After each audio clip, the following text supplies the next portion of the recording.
almost any question on demand. I Google a lot in my spare time. I'm a little technical. Monday morning on NBC Bay Area News. ببینم داره ضبط میکنه. با اینم میشه. تو با این بکن من با اون. In Iran tonight, after a contentious presidential race and election, two men claim they are the rightful leader of the country. Good evening, everyone. I'm Tom Sinkovich. I'm Jessica Aguirre. Does Iran have a new president tonight? And if so, what will it mean for the United States? Officials are holding steady in that country, claiming that current President Mahmoud Ahmadinejad won today's election, but his rival says he is the clear victor.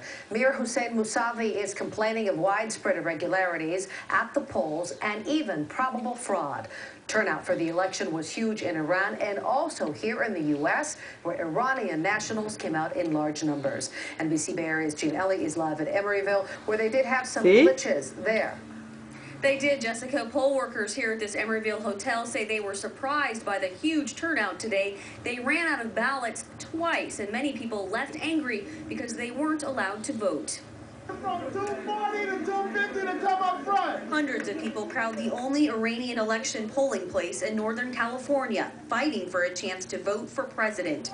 Poll workers ran out of ballots for a second time around 7 o'clock and turned frustrated voters away. We cannot trust the voting. I tried to go vote, and we talked to one of the guys that works here, and he said that the voting is finished. It's ridiculous. Somebody has to take care of this stuff ahead of time.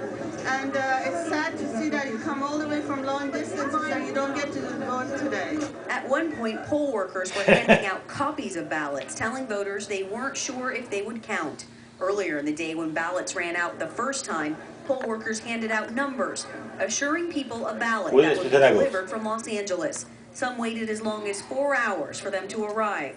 Most voters said they would wait longer if necessary. If we're really interested in voting, then we have to wait. And if I'm not willing to wait 2 or 3 hours to get my vote in, I'm asking for too much.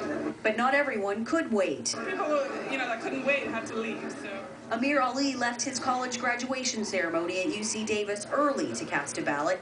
He says it was important to vote for a better world. I hope the new president, whoever it is, they work for the best of the country.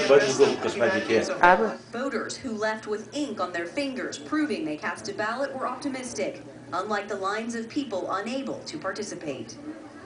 Poll workers say results from the 50 polling places across the United States will be included in Iran's final tally, but voters here in Emeryville say they aren't so sure. Reporting live in Emeryville, Gene Ellie, NBC Bay Area News. Thank you, Gene. The UN Security